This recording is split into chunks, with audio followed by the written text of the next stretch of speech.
नमस्ते। मैं आज आपको झूमर बनाना सिखाऊंगी और बहुत जल्दी बनने वाला, बहुत कम सामान में। तो प्लीज़ आप मेरा चैनल सब्सक्राइब करिए, लाइक करिए, शेयर करिए ज़्यादा से ज़्यादा। मैं आपको नया नया आइडिया देती रहूँगी और मेरे को सब्सक्राइब किया और व्यू की बहुत ज़रूरत है, इसलिए प्लीज़ मेरा साथ दे दीजिए और जल्दी सब्सक्राइब करिए। बाद में करोगे तो कोई फ़ायदा नहीं उसका। जब तक मेरा 1 साल होने के अंदर सब्सक्राइब होना ज़रूरी है। तो चलिए आपको मैं सिखाती हूँ कैसे बनाना है झूमर।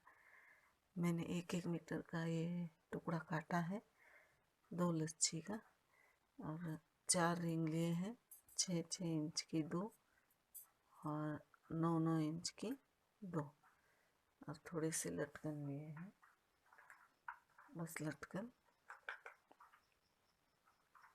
तो चलिए, बहुत ईजी, बहुत सिंपल है, बहुत जल्दी बनेगा फटाफट।